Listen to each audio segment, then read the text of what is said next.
Hello, welcome back, boys and girls, lads and lasses, and then people glasses. I'm Anthony Mackem. This is the Mackem Football Show, and today we have the Mackem cabbie with us. You can see him in the top left corner Howdy, if you're howdy. watching on YouTube, and also Darv with the little Pikachu icon, so you can see who's talking when they're talking, and we've got the league table to reference whenever we want throughout the call as well. So we're here for about an hour. Sit back, relax, enjoy, and join in on the chat if you want to on YouTube. Wombling Mackem, welcome along. Lads, we're back for a new season, and it's not got off to a good start, shall we say? But there's some optimism in the background if you're looking at the long-term future, but there's a lot of negativity with the club at the minute, and I guess we'll get into that a bit later, but I want to get your thoughts on it first. Cabby, what do you think of the season start so far? Looking back at it, I thought the Ipswich Town game, we lacked that cutting edge. Though we passed the ball around nicely. Mm-hmm. Ipswich had a plan to counter attack and got us on the break when they did. Yeah. First goal of theirs was a bit fortunate. But in all, I thought Sunderland were unlucky not to get a point. I mean, they smacked the post right at the Mm-hmm. end. Um, I think a lot of fans, especially on social media, has been a bit harsh. I think Yeah. I thought if it would have been a point. I thought it would have been I would have been a fair result. Yeah, I think that would have cascaded a little bit more into positivity, and my camera froze for a second there. That would have cascaded a little bit more into positivity on social media. Rescued a point. There wouldn't be so many negative comments of this is doom and gloom and what have you already. It's literally one game into the season. Of course, it is. Yeah. So, I think I was watching. I think I was watching Jalsey and Steve, and they said the last time we lost our opening game of the season and lost in the Carabao Cup to Crew, we ended up getting promoted. So let's not all doom and gloom it, but obviously it's different time, different era. Yeah, of course it is. How much should we talk a little bit about the recruitment over the summer first, then go into the two games themselves that we've played so far? How many signings have we made so far? 6. We've got 6 or 7, isn't it? 6. I think. Yeah. We got Sealt, Triantis, Bellingham, Dak, Mayenda, and there's one person I'm missing out here, and I can't remember who is that. Who am I missing out? We've signed 6, I know that, but who's our 6th player? We had Bellingham, we had Triantis, we've had Sealed. Somebody in the chat, pop all the signings in there. We have actually signed two strikers. Hamia, Semedo. That was it. Semedo. Thank you, Wombling.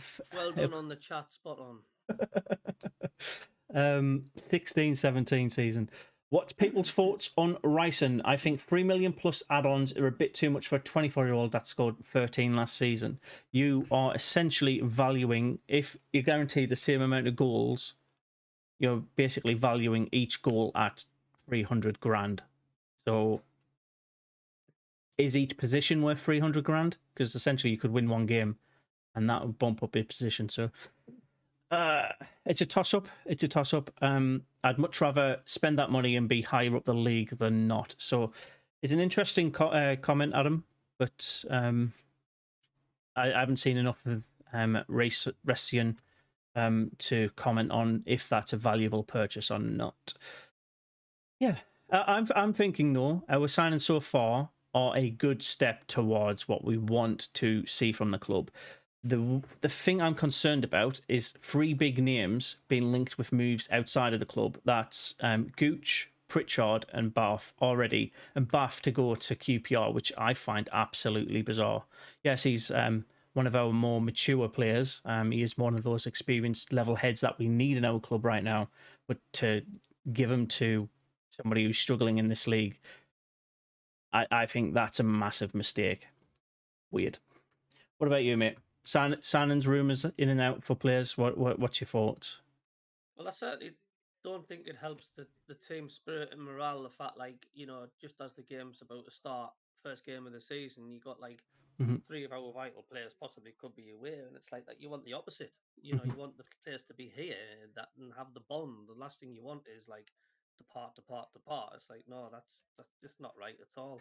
No, Um, we've got basically 2.5, 3 weeks left of the transfer window. So these rumours are always they're brought up by mm, journalists and stuff like that. So there might be some validity and some murmurs in it, but until we see it from the horse's mouth, until we see it from a player, their agent, or the club, it's something to take with a little bit of pinch of salt, right?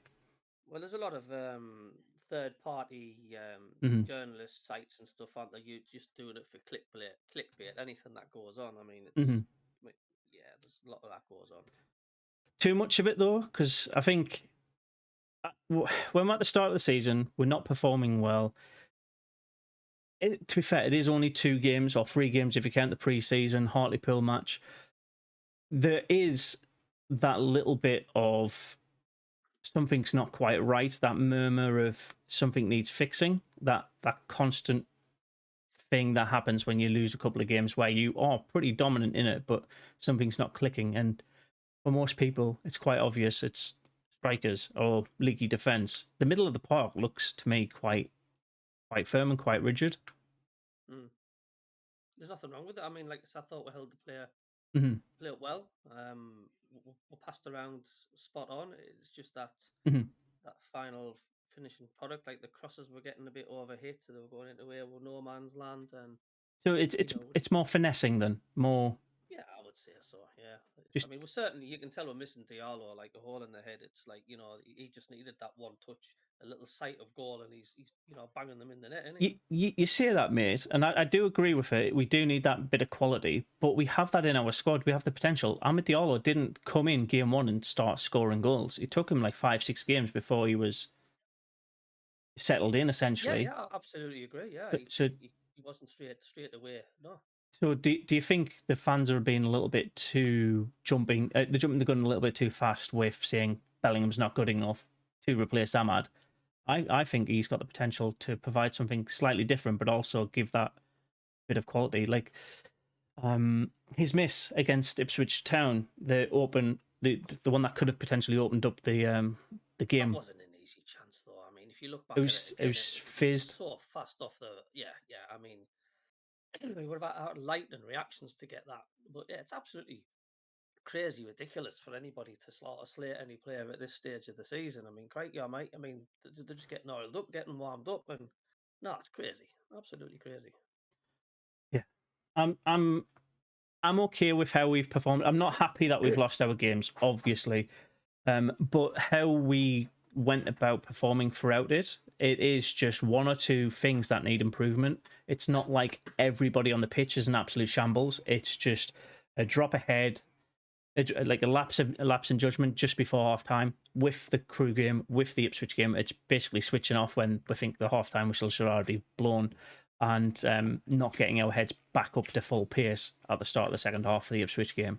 But beyond that, Sunderland dominated possession. Sunderland pretty much had control of the ball for the majority of the game. Obviously, there was a counter attacks from both Crew and Ipswich, but we looked decent, and I think people only look at the result and say we were shit. We weren't. We were below our par. I think if we were on par or above, we would have won both of those games. That's my that's my thoughts and opinions. But if we continue with this just being subpar, we're going to have a bad season, and that's what I think fans are a little bit nervous about. Game one into the season. What do you reckon, Well, the mate? one Mackem says, Clark needs to cross, and it's like, Yeah. yes, I mean, Oh yeah, absolutely. he One win. intends to try and take far too many people on when the whole idea of it is like get the ball whipped in ASAP. You've got more of a chance of a goal happening when the ball's played into the box than you have someone dilly dallying Mhm. near the corner flag or something. Get it whipped in. It causes all kinds of problems that might go off an Ipswich player and an own goal, anything. But if that ball's in the box, it's doing more damage there than it is on the sidelines. Exactly, mate. So it's one of those things where you've got to balance it out. He did that towards the end of the game, right? But Hamid had already been subbed off at that point. He wasn't that focal point. He was like, I'm sick of trying to get it through and into the box by myself. I'll whip it in now. If he changed the way he played that game, like Elliot says, I didn't rate him in the first game because I think he personally got it the wrong way around. And I think Mowbray got it the wrong way around with his tactics as well. Should have had Hamid on in the last half an hour. So, like, it was just, everybody knew what they wanted to do. They had the game plan on paper, but they didn't like execute it in order. Everybody just felt like this is going to sound really weird, but everybody's playing Monopoly in the different places on the board when they should all just be moving around together. And if you're on that same hymn sheet, you're all passing goal and you're scoring at the same time. What a weird analogy, but yeah. I mean, we're forgetting as well. I mean, it's one of the hardest games, one of the hardest teams to play when they've just been promoted because they're on a crest of a wave. They're on a high. Yeah. You know, it's a difficult game to play. And it's not just Ipswich, it's any newly team that's been promoted. You know, they're here for the party. Do you know what I mean? They've got out to lose, and it's tricky. So we've got that to consider. It's like, you know, we don't have any given right to pulverise Ipswich. Of course we don't. You know, they've been promoted. They're a good side, and they're on a high. So and I think especially when we went down to 10 men. I mean, how many minutes did we play with 10 men? We were completely on top of the game. We dominated it. Yeah, I'm going to get on to Callum's question in the chat when we move on to tomorrow's game against Preston North End. But in the meantime, Kevin brings it up very nicely. I don't think the overall defending was that bad. Just switched off at the worst times, really. He liked Hamir, but his qualities, mainly in the air, don't seem to suit our fast pace on the ground football. So yeah, I think that's pretty much bang on, right? Like there's nobody will really disagree with how that summary is. We passed it on the ground too often for too long, up until about the 75th minute. And then when we got tired of that, we got it in the air. We were starting to cross it deep and onto that penalty spot. We didn't have a target man there. So Mowbray knows that. I think he personally did the substitutions to get Hamir off to prove that point, because at that point we're already 2-0 down. So if the game changed and maybe we had Hamir on for that last 13 minutes of the injury time that for some reason this new season has started to introduce, we would have potentially rescued that game and got a point out of it. But yeah, Yorkshire brings up a good point as well. Ross Stewart being at the Ipswich game may persuade Stewart to sign a new contract as well. So we'll talk about Ross Stewart now with striker issues, shall we, as well? Absolutely. Well, I'm just going to go for a quick toilet break, so just have a crack on, Ant. I'll be back in about 2 minutes, mate. No worries, mate. As you can see also on the chat, we've got Dov, who's currently away. He's just sorting out something in the background. Gavy's now going for a loo break, so I'll chat with you on the live chat as well. The Luton away, thumbs up. Sorry, I meant Hamir. God, if that happened. 2 Pritchies. So with Pritchard on our... Shall we say, we'll go for the Ipswich game first. So Pritchard in the Ipswich game, I think, came on a little bit too late. I think our starting 11 isn't fully designed and fully ironed out yet. Sorry, I've just noticed my camera freezes occasionally, so I apologise for that. I'll reset it after this stream for tomorrow's watch along. But I think if we made a couple of those substitutions, if we had Bellingham, Hamir, Pritchard, Clark, and Roberts on the pitch at the same time, towards the end, especially towards the last 25, half an hour of the game, we would be getting goals in that final half an hour because the other teams completely run ragged. But it's at that point where we're already two down against Ipswich. I don't think Ipswich played all that well, but when they did have the ball and when they attacked, they were clinical, and that's what I think Sunderland missed in that game. We had plenty of chances. We had a lot of creativity down each left and wing with Clark and Roberts, but it was that final ball into the box that just didn't see. Sorry, just saying Ted's in. Nice trim. Thank you very much. I haven't had a haircut in like 4 weeks, but thank you. Yeah, it was just like, I think tactics wise, I think we got the formation right. I think we got the style right. It was just like Kevin said earlier on, the lapse of judgments happened at the worst time, a second before half time. 6 minutes into the second half, and that was game over pretty much. It was rescue job at that point. Wombling Mackem, the wrong lineup at the wrong time. I think Pritch needs to start, if not Dak. I think Dak in... I'll move on and come back for DJ and Darv's benefit when they get here. The Dak in the Crew game was, I wouldn't say sensational, but he was above the quality of everybody else. He had more determination. He wanted to prove himself, and that's essentially what we need from our players. The ones that are putting in the effort are the ones that we should be starting and rewarding. I think at the minute we're looking at who's best on paper, who's best in the training ground, and then thinking they're going to do the job on the day. They've proved themselves to Tony, they've proved themselves to the coaching staff, but they haven't proven themselves in the game to the fans. That's what we want. We want people who not only do the job when there's no spectators, but when there's us people with these 60 quid shirts that come in the most flimsy envelopes. Yeah, the Anfinator. Oh, yeah. Did you wipe your hands with your QPR shirt then? Great shirt, that one. Great shirt. Like to see it. Callum brings up a good point, by the way. I don't know if you want to chip in on this.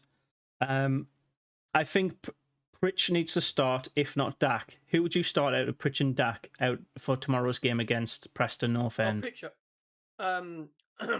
without a doubt. I mean, he's just been with the club the longest. He knows the squad. It wasn't long ago since Pritchard, of course, played against Preston.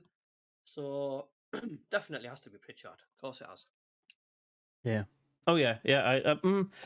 I'd say, did you see Dak's performance against Crew, though? Because when he came on, he changed the game for us. He did change the game. He did. It was, which is good to see. So that I think that pretty much answers my question straight off the bat. Start Pritchard and have Dak replace him when Pritchard runs out of energy. It's as simple as that. If Pritchard doesn't run out of energy, Dak doesn't get game time. Of course, yeah. Yeah, I think that's a good little direct replacement, because I think they both essentially play the same role. They played in slightly different positions. I think Pritchard's a little bit closer to the D and Dak's a little bit more towards the centre circle. And they both feed the same people, but with just different styles of passing. So yeah, good point. Ian Banks, welcome along, mate, says Hamir will only be effective if we actually put balls into the box for him. So we touched on this a little bit, probably before you joined, but game plan wise, if we switched it around, Clark decided to cross the ball earlier, then when he gets frustrated, try and cut past the players rather than the other way around, then we might have had a better time and a lot better, a lot more points on the board. Essentially, we wouldn't be 20th in the league, joint with 4 other teams who lost 2-1 on the opening weekend. So I don't think we're too far wrong. I think possession-wise, we're strong. Do you agree with that, mate? Yeah, of course we are. Absolutely. Defensively, we're overall really good. Just need to be switched on for the full 90, obviously. We need to be more aware of the counter. So we do kind of push a lot of people forward trying to get that goal, but we leave ourselves vulnerable for that counter. Ipswich knew that and played their game to perfection against us. I think Crew did pretty much the same for their goal just before half-time as well, right? I think they did. Yeah, they scored with that header, the corner. Yeah. Yeah. So we'll do a final summary on the opening games, because we've been live for nearly 20 minutes, which is a lot longer than we normally go over our previous games. So I'll tell you what, we're going to have to mention, though, the fact how good Crew's penalties were. Oh yeah, they didn't miss one. They did not miss a single one. The difference was Ekwa missed his penalty, and I don't think Ekwa had a bad game. I think it was cruel on Ekwa. It was really cruel on Ekwa, and it's I mean, it's, why he didn't just put his shoelaces through the ball rather than trying to tap it. I can't understand it. Well, hey, it's happened, but you can't judge him on that. Christ, no way. No. Elliot says, I think the club will need to make a statement on Stewart. It's going on too long. It's been going on for nearly 18 months now. I think you'll find a lot of other content creators, a lot of people on social media just basically saying, let us know the answer. We're bored of this now. I think that's down to Stuart a little bit because there's a lot of excuse saying it's between his agent and the club. There's finances involved in it, but by the end of August, he needs to be either a full-time player for us or we need to expect to get rid of him in the January transfer window, because otherwise he goes on a free agent and he's going to be lethal in this league or wherever he goes. So we need to sort it out sooner or later. I'm relatively bored of talking about Ross Stewart because he hasn't played for the club since January. Would you like to see a bit more interactivity from Krillary Dreyfus and stuff, like addressing the fans, or giving the odd statement here and there, or even the odd press conference? Just what's his what's going on? Yeah. Or would you prefer it when he's like this, just the silent one sitting in the back, just letting things take over? So, on that, yes, absolutely. I think more information to the fans would be a lot easier. So, what they tend to do is they do fan meetups. They pick a pub or a club near the Stadium of Light or the academy, and they go to that after a game on a Tuesday or Wednesday evening once every 4 or 5 months. What I would much prefer is what my current business do, which is a town hall every quarter, every month, or something like that, depending on how frequently there is news and updates to give. But a town hall, essentially, the CEO, I mean, watch it, the CEO, the chairman, whoever it may be, gives a brief on this is what our club's about, this is where we want to go, this is the issues that we're facing, this is the trajectory. They do it to the staff normally, but if we had one of those that was customer presenting, fan presenting, then I think that would do a lot to ease a lot of fans to say, look, this club has clearly got the head switched on. They want to keep the fans happy. They want to perform in the game. But at the minute, it's a lot of fans have got to say, like, I keep saying it because I think it's the only thing that keeps me slightly saying is we've got to have faith in this play. We've got to have a faith in this person doing the right job. We've got to have faith in KLD putting money into the club. We've got to have faith in Speakman doing the right thing. We've got to have faith in Tony Mobrway selecting the right players. Like, we'd like to have more say as fans as to what goes on. We all like to think that we are the tactical geniuses. We're not employed by the club to do that job, but we are passionate about getting the club to a successful position. So, yeah, yes, to answer your question, mate, yes, of course, I'd like the club to speak to the fans more and to be a bit more formalised. What about you? Yeah, of course. It's good to have a healthy relationship. I mean, we have been used to that. I mean, obviously Donald Methlen and stuff, they were a bit sort of cowboyish, whatnot. Like, but it just makes the fans feel better. It stops them bickering so much amongst themselves. It stops so many rumours going on about if they just address the fans and says, well, this, A, B, C, so and so. This is what's happening. This is what our plans are. This is the reason why that's not happening. Yeah. The reason why we've not yet got an experienced striker is because of so and so and so and so so and so, and it just reduces the anxiety amongst the fans. It wouldn't take much, just a 5-minute conference or something, or a statement, and it would just settle the fans a bit. Well, it doesn't even have to be directly from KLD, right? He's just got to sign off on it. So you can have the marketing team come up with a nice bit of spiel, present it very nicely. A PowerPoint presentation would be nice, but like just that ease of mind, right? Yeah, absolutely. I'm now going to be calling my channel the Anfinator, thanks to SCFC Dead. I've just noticed the auction. Mackem, is he not popping in today on the? I think he's on the old Razzmatazz tonight. Oh, is he might get married tomorrow. You never know. Oh, God's sake. Welcome along, Jacob, mate. Poacher striker will play a mix of long ball and attractive football. Purely chemistry and match fitness has to be Pritchard. So that was when we were discussing Pritchard or Dak. So he's 100% agreeing with Pritchard should be starting. Elliot says I'd start Pritch and bring Dak on. I don't think Pritch can do a full 90. There you go. I think we've sorted out our starting lineup for tomorrow with that one. Callum Gudge says, I wish Roberts would stop going short, especially if Hamia's on the pitch. Just whip it in. That's the whole point. Oh my God, Kevin's trying to troll me here.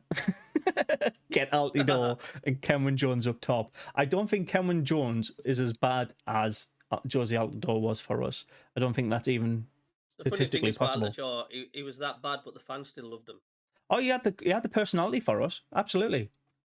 You know, his effort was there. And don't forget, he set up that great goal for Barini to take the lead against the Mags. He's you know, I remember the last game of the season against Swansea. I was at that match, and they were saying if Altidore scores, we're on the pitch. That's what they were chanting. They were desperate for him to score. Oh, just we didn't give him any penalties though, did he? Like, he didn't even score penalty. Like, I think that was who was getting the penalties for us when we were doing that? Was it He Guyan? won us the penalty. Altidore won us a penalty when it was the great escape under Gustavo Poyet at Stamford Bridge. Altidore went down and Barini scored. Yeah, it was So Barini. yeah, Barini took the penalties. Yeah, Barini took the penalty. Altidore went down and got the penalty. So he's not being 100% useless. he got us a goal even though he didn't assist it. Ben Allison, welcome along. Jacobs popped in. I feel like the atmosphere at Ipswich game may persuade Stewart to stay and sign a new contract. I remember him on TV saying, "Watch the game."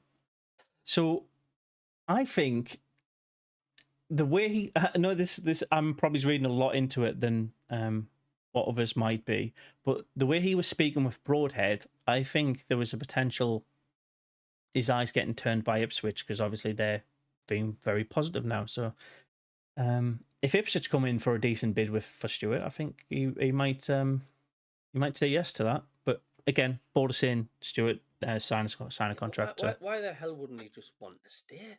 Money. It's money. Understand. It's Alex Neil. It's an Alex Neil thing all over again. It's I wouldn't say it's the Will Grigg kind of contract because we're not going to throw money at people anymore. If they're not happy with us, we've got to let them go. It's as simple as that. But it's the same with the three rumoured players going out as well. The Pritchard, Bath, and I forgot the third one now. I said it earlier on in the stream. I forgot. Yeah, the three players that were looking at leaving. Clark, Pritchard, and Bath. I don't think Clark's going to leave us. I genuinely don't. Not until we get like a £20 million offer, unless it's above. Because I think 10 million for what he can provide. To Burnley specifically, I think that would it be that much of a miss? Do you think? Huge miss, yeah. Who replaces him? Who replaces him? Gooch. Thank you, Kevin. Thank you. It was Gooch.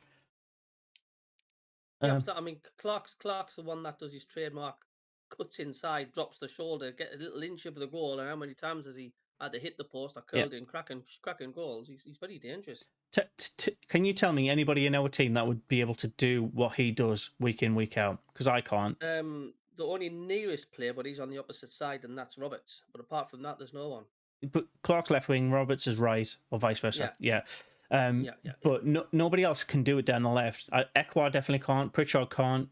I think maybe McGeady might have been able to back in the day. But I think Clark's a unique talent, and we've got to exploit his skills while we've got him. We want him to stay with us for as long as possible. So if the theoretical scenario is you've got to sign an extra contract for Clark or Stewart, I'm picking Clark. I'm sorry, he's more match fit. He provides more variety to the rest of the team around him. Yes, Stewart gets goals, he bags them, but we're getting goals from around the pitch. I think Clark's more instrumental to Sunderland's success than Ross Stewart is. Well, we proved that. I mean, the most of last season he didn't play. Sunderland have played some of the best football I think I've seen. Yeah. Oh yeah, absolutely. There's the name. So Kevin's just put Bennett. So put Roberts on the left and Bennett on the right. I don't think Clark would be able to do it on the left. Roberts would be able to do it on the left hand side as good as he does it down the right, and I don't think Bennett is played in his correct position yet. Oh, there's like I say, there's absolutely plenty of time. Mm-hmm. I like Bennett. I mean, he's had some criticism on social media and that, but I think he's a dangerous player. I think he'll come good. I think we've got a good opportunity ahead of us this season. We've just got to get ourselves out of this weird headspace that we're in at the minute. Not every bit of crap form lasts forever. Look at Coventry last season. Well, look at Middlesbrough last season as well. Yeah, Middlesbrough terrible. What Middlesbrough like in the bottom bottom 6 come the World Cup break, and then they finished third, fourth, something like that. It's all about how well you have your good spell in this campaign. Some teams have it for the entire season. Some teams only have it for 5-6 months. But I'd much rather have a bad start and finish well than the other way around, because if we have a really good start, we guarantee playoffs, and then we lose every game after that point. What's your perception of going into the Premier League? It's completely the opposite. If you have a bad start and like get better and better and better, right? You have that momentum like Ipswich did when they got promoted. So yeah, it's about putting the foot on the gas when it matters. exactly. There you go, Kevin. They were 22nd at the end of October. That's relegation. They were pretty much odds on for relegation in October, and then they finished in the playoffs. So don't be doom and gloom. The championship is not as dominant as what the Premier League is. Like, you know, what are you doing? It's a bit more wide open. I'm just doing my tea. Oh, got you. Tea. It looks like Herbal tea. It looks like you might be doing something expletive to a pot noodle or a cat or something. I don't know. No, it's my marijuana hemp herbal tea. It helps settles all my anxieties and my ADHDs and stuff, and it's lovely. Fair enough, Nothing mate. rude. Oh, Christ Almighty. Loved it. I've just seen it. What was I saying there again before I rudely did something? We're talking about the momentum of clubs throughout the season and our headspace. Yeah, well, the championship's more like wide open than what it is the Premier League, isn't it? So, you know, it's I would say it's slightly easier if you're at the bottom end of the table to claw yourself into the top 3, top 4 than it is in the Premier League, without a shadow of a doubt. So yeah, you know, absolutely. I can see. I am doing my tea, Kevin. Back yeah. I can see Dobbs back. Hello. He's got his. You see, like right here, the mute icon's gone. So he is here. We can hear him if he just speaks. Hi, sorry, I'm still sorting shit out. He's been trying to sort his fire stick out. I can talk and sort shit out, but like I'm kind of half distracted. Fair enough, mate. I wanted to get your thoughts on where, because obviously I think you got very frustrated with how the live chat was going throughout our 2 games so far, right? Yeah. What would you be thinking if you were a Sunderland fan? Dov's a Liverpool fan, by the way. So the way I'm looking at it is, yeah, it sucks to lose your first game. Like, it happens. You're not going to win every game, realistically. I don't think any team will win every single game in the season. It's happened a few times, but it's rare as fuck. Yep. Yep. The amount of negativity that I saw was ridiculous. Everyone was like, "Oh, it's the season's over. We're being relegated," and I'm just like, "It's the first bloody game of the season. Calm down." Like, you've got to think the stuff that was being said was fucking ridiculous. If I'm being honest. Yeah. Think of it this way, right? If you're guaranteed 5 wins and 1 loss, regardless of which order it's in, you accept that every day of the week, right? Let's just say we lose this 1 game and we're guaranteed 5 wins after this. Like, you're not going to start mourning after that point, are you? No. So I think once we get 5 games into the season, then start to look at, is this person right for us? Is that person right for us? Is this person right for us? The only problem is after 5 games into the season, the transfer window's shut. So I get why people are trying to fix the issues straight away so they don't see it later on in the season. But you weren't here when I said this. Our issues are just minor lapses. That's getting broken on the counter attack, not being fully switched on to the full-time whistle, and giving away 1 or 2 sloppy passes. They are mistakes that cannot be. What's it called? Crew's goal, Triantus was just standing watching him, and he was at least 2 or 3 foot taller than the player that out jumped him. It was like, what are you doing? It was like, from the corner, yeah. Yeah. He just like, you know, you should be totally bossing that. You know what I mean? You shouldn't have been allowed to get anywhere near that header. But how it's happened now, isn't it? That's a total different game than the League Cup. Yeah, I don't think the players were so much maybe hyped up for it. I don't know, but yeah, a bit more effort. So with that in mind, and with our, let's just say right now, our season hasn't got off to a good start, but not every successful season does. we can make it successful if we change our mindset, if we close up those little errors. And to be fair, if we continue playing attacking wise, or at least midfield wise, I think we will have a lot of good games this season. Speaking of good games ahead, I'm not 100% sure we're ready for that with our current mind state and our club, but we are away from home tomorrow against Preston North End. So we'll start off with predictions for tomorrow's game. Then we'll go through potential like starting 11 and what have you. So my prediction, unfortunately, I put it on paper, is a 2-0 loss. If a couple of things change, if we play the way I expected us to, Clark to actually get it into the box, Roberts to cross it in, and Mia be there, then fair enough. I think we might score a couple of goals, but until that's practice is put into action, I'm going to just temper my expectations for tomorrow. What are you thinking? Cabby said we were going to lose our opening game, and you're the only one who'd said that. So, what's your thoughts now? Yeah, I got it right, didn't I? Yeah, you're the only one who said it. Like something's not right yet. Oh god, this is difficult. I'm gonna go for a draw. There you go. And, City's gone 3-0 up, by the way, Rodri. I'm gonna go for a 2-2 draw, something like that. 2-2. That's a high scoring draw. Again, defensive issues, which I think that's going to be our biggest point this season. If we can tighten up at the back, we will have a brilliant season. So, yeah. Dov? I think he's away. I love the awkward silence. Oh, fuck. I didn't realize my mic was muted that time. I'm going to go for a 1-1. A 1-1 draw. Well, you're joined by... I reckon you're going to go ahead and then you're going to lay in a sloppy goal. Also, City have just gone 3-0 up. Right, yeah, that's what Cabby's just said. Is this like Burnley Man City game? What is that? The actual Premier League starting, or is it what's that? Yeah, it's the first game of the Premier League. I thought that was tomorrow. No. Okay, Burnley having a terrible start to the Premier League, but to be fair, you got to expect it against Man City. Callum Doyle. It's a blast from the past. Callum Gudge, mate, your name confuses me sometimes. I don't know why. Sorry about that. There's a 1-1 draw with Dax scoring. Dax scoring's an interesting shout.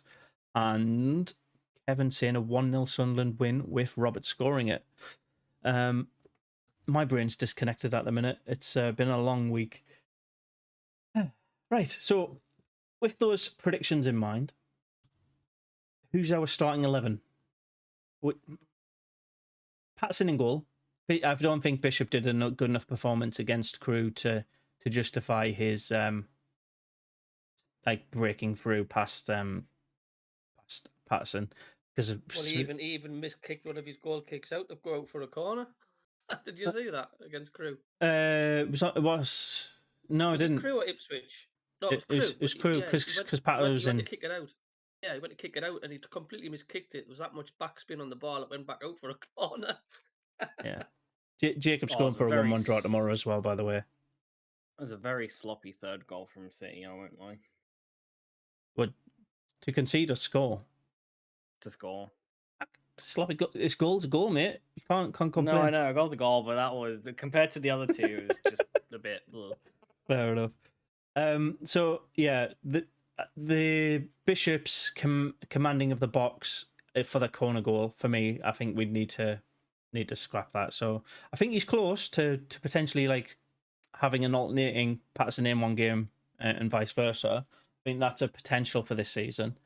But yeah, Pato in goal. Are we playing 4 at the back or 3 at the back? 4. At the minute, I don't trust your defense enough to play through. I trust our midfield to play free, but not our defense. Yeah, you're right. So, centre backs, I want Ballard and Bath, but it's more likely going to be Ballard and O'Nien. Hume is off because of the red card, so we can't have Hume. So we'll have Sirkin right back Sirkin left back and Gooch right back, maybe. Mm-hmm. Anybody else that you would change for that? No, that sounds pretty solid to me. So, okay. Midfield, I would go Neil, Ekwa, Pritchard as a triangle in the middle. Not Hume.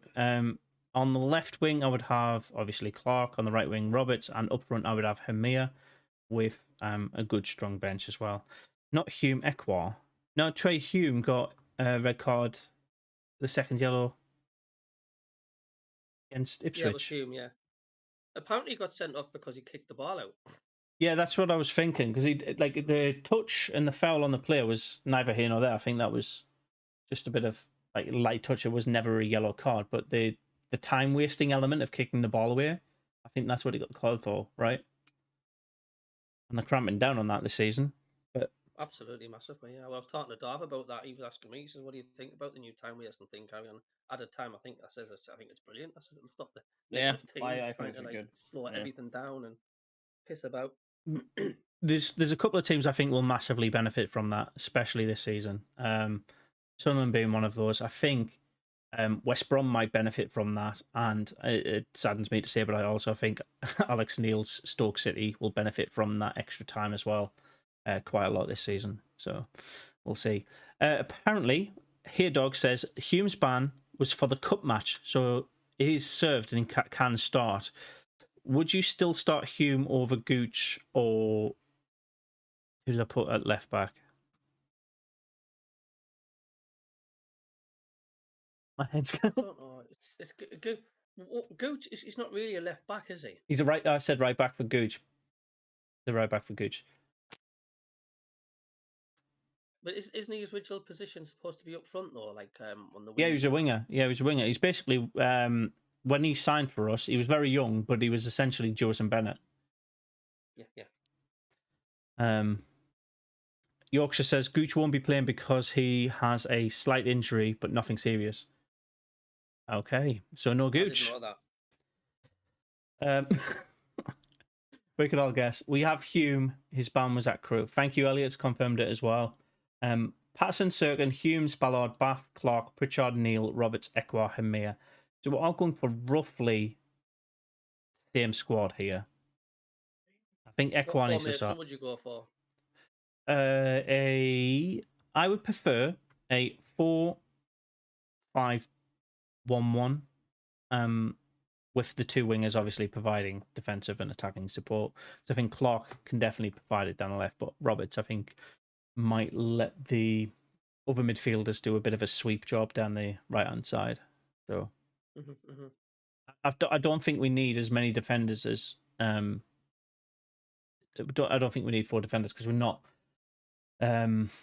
defending for the full 90. We're defending for about 3-4 minutes a half. And those 3-4 minutes a half, we're not defending well enough, and that's just because they're not switched on. If there's less of them there, I think they'll be more switched on. I know I've just said I don't trust our our starting team to have 4 at the back, less than 4 at the back, but I think that might keep people more alert for longer. Because if you've got an extra person there to support you, you're going to let them do it, right? Yeah. Like Cabby said, there's Triantis just stood there. Maybe because he thought somebody else in the defence was going to do that leap for him. Sergen, thank you, Kevin. Oh my God, my head is all over the place. It's been a very long week. I was about to say it's Friday night, mate. I am looking forward to tomorrow's game though as well. It should be a good Yeah. game. It's nice to have back on the old Saturdays, like I say. I mean, because I couldn't really sort of tune in because I was in the tent for the Ipswich game, so. Fair enough, mate. Sounds like a good time. I think we've covered everything I wanted to discuss regarding the games, at least. Is there anything you want to bring up? Because there is other stuff we can talk about, like the KLD, the Speakmans, the transfers, the signatures. I think that kind of frustration, I don't think is warranted in the return Mackem football show. I think we've got to give it a little bit of time, right, to settle back into normality, back into the season. Then we start to show our frustrations with we 100% need this player, because there is a couple of rumours around strikers and options that I think is a positive part of the conversation. So let's go into that, shall we? There's been murmurs about a chap called Tom Cannon. Is that right? Yep. Yeah, I've heard that a few times. Is there any merit in Tom Cannon? Any other strikers from the Championship coming to our club? Did Tom Cannon not go elsewhere? No, Tom Cannon's still available. He's still available. I must be getting muddled of another post. It was because someone that was linked with Sun and eventually went to Everton. Who was that? So Tom Cannon is from Everton? Sorry, from Everton. Yeah. Yeah. He's from Everton. I thought he actually went somewhere else. I'm sure I've seen the post on the banter page or something saying like, "Oh, never mind, we've missed out." But if he's still available, he's still available. So I think he played for Preston North End last season, and that was out on loan from Everton. But Everton's decision, obviously, he's went back to his parent club, and he could affect. If we made the signing like yesterday, he could have affected the game tomorrow. But he's still an option. He's still available. Everton want Reid. Everton need to lighten their books if they want to survive, to be honest. They've got too many players that they're paying for that they can't really justify. There we go. Yeah. That's better. Where are we at? Cirkin, we played better with 3 at the back last season and defended from the midfield. There you go. Kevin's agreeing with me on that one. For some reason, your camera's gone off. There, it's back on. Yorkshire is saying Sydney Van Hooijdonk, please come to Sunderland. He's mentioned that a couple of times. Hooijdonk, he plays for, I believe, PSV. Is that right? I think he does, yeah. I think he's in Eredivisie. Let me just copy and paste that text so I can search which club he currently plays for. But I know he is a striker. Van Hooijdonk, he currently plays for NAC Breda. So he is in the Eredivisie, but not for PSV. PSV, an Eredivisie striker, what do you think to that? Is that a good move? It seems a decent move, absolutely. I've been reading some bits and bobs. It all sounds promising. It does sound promising, but there's 2 things that I think Dutch players have the extra ability that they pretty much most of them speak English quite naturally. So Sealed come into the club and pretty much got on with the club straight away. But we have got players that are struggling with the English language still. So Ekwa was one of them. Not Ekwa. Lahaji was one of them. He's now gone out to the Saudi leagues. The Mayenda doesn't speak a word of English and goes off injured pretty much straight away. So I think we'll have a very similar issue. Lahaji and Mayenda might have the exact same trajectory as a career. Play a couple of games here and there, but not have a long-term impact on the club. Should we be signing more people who are in the English system already? Or do you think this international recruitment is the best policy for us at the minute? Well, we certainly seem to be going that way, don't we? The international way with our owners and stuff. I mean, especially the 19 and 20-year-olds. He seems to like the Dutch, the French, and things like that. So he's obviously seeing something in them. Yeah. But if it produces the final product at the end of the day, then I'm all up for it. Yeah. Yeah. There's Kevin's brought in Russian as well. I think he's the Ukrainian player. Yeah, he's been mentioned. Yeah. He looks quality, but obviously he plays for a Ukrainian team at the minute, and I think he's thinking a little bit long term about his career and safety. So a move to Sunderland might be not as lucrative as it could be for other players. But I think it could be the smart move for Russian as well. So I like the idea of Russian. I think if we pretty much already write off Mayenda, because I think that's the smart thing to do. Coming in, looking good, but getting injured in your first training session, not a good sign of. He just might be a bench warmer for us. Play for our under 23, something like that. I'm not sure what Mienda's going to be doing, but I like how Hamia's settled in. I like how they've wanted to be the go-to person straight away. Sealt, I think, has Sealt and Triantis has competition with Bath, Ballard, and to a lesser degree, or 9. It's healthy. I think it's healthy, right? Yeah. Yeah. Dov, what's your opinion on recruitment? It's I don't know. I don't really think I can say much because I don't really keep up with transfers for the championships. right. Assimilated to your club, right? Don't talk about no. You don't want to do that. So you've had essentially a very similar story to what we've had. A couple of players have said they've been interested in Sunderland, but they've got an eye on another club, but maybe for a little bit less money at that other club. So do you still go for that player, or do you just completely write them off at that point? Do you have a backup option? We have 4 or 5 options, but it's how Yeah, much money we're going to throw at them. If we want to throw money away, we yeah. can get all of them, but I don't think that is in It's our just budget. looking at value for money, right? Yeah, especially at this level, where in the Yeah. Premier League, with your club, it is just literally we can justify the money because we get the telly money and the club Yes. sponsorships. But it's a little bit more of a business savvy. You can buy Porsches and Lamborghinis and Ferraris. We've got to buy the Vauxhall Corsas and the But at the end of the day, I mean, I was watching Sun Until I Die on the Netflix again, and I yeah. was watching, the faff on were made to try and get Will Grigg and the desperation to get Will Grigg and that, and it turned out how shite he was and stuff. And Fuck and it me, makes that me think, like, well, maybe it's not a bad thing. We're just holding back and we're not jumping in and want to make sure that we do get the right person through the door, because we've done it so many times. And I mean, just look at Defoe carry on and the Will Grigg and stuff, and it's like we've chased this and chased that, and it's just not worked out at all. So maybe it is a good thing. Just hold back and hold back. Obviously, as long as it's not too late, we do. Like, what I want to see an experienced, or at least recognised striker coming in before the transfer window shuts. But there's still 3 weeks left, and the majority happens on deadline day anyway. So let's hold back and make sure we get the right person coming in. Yeah. Yeah. Daniel Postma says Hoydonk doesn't play at Hervenveen anymore. He plays back at Bologna. Feyenoord is also interested in him. Feyenoord, Sunderland, same thing, right? Didn't Hume serve his ban in the cup? Yes, we believe he did, Martin. It's been brought up a few times. I thought he would have to Didn't serve he it. serve his van? What Ban, was he doing, like ban. a burger van or something at the game, was he? Yeah, failed its MOT, mate. Had to get it serviced. Yeah, he was servicing his van behind the north stand. He was handing out sweets to children.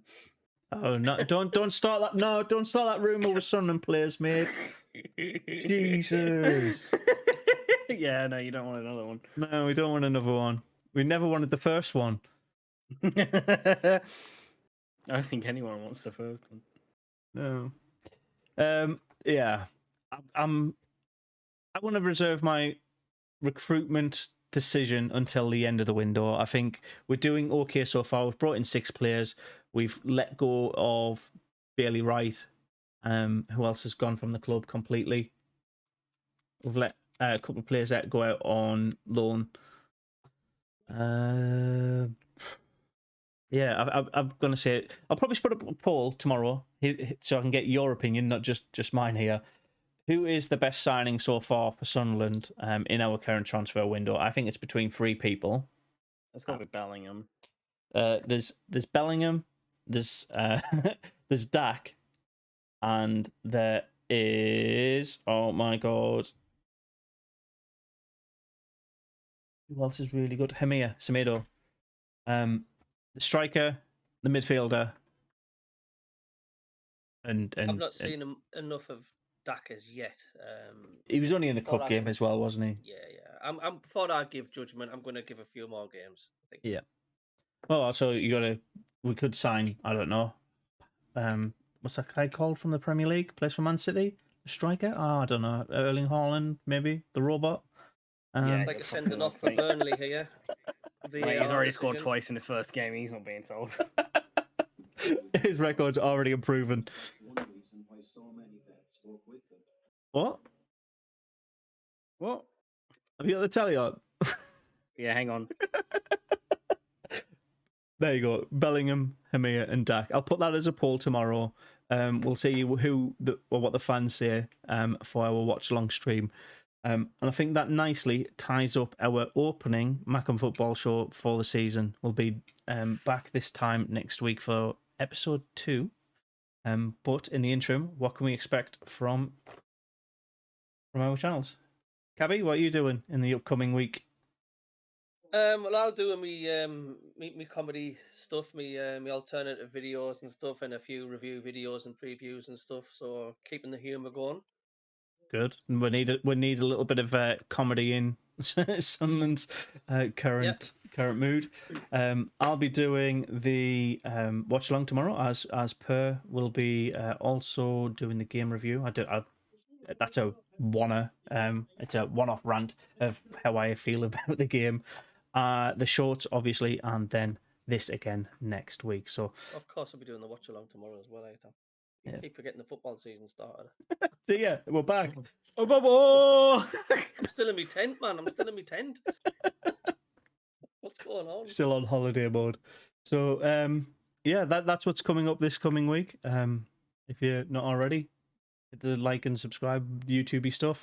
You can check this podcast out anytime on the Spotify streaming services. It goes as a podcast, so enjoy and catch you on the next one. Thank you very much. How are the lads? See you later. Thanks for tuning in, guys. See ya. Bye bye. Bye.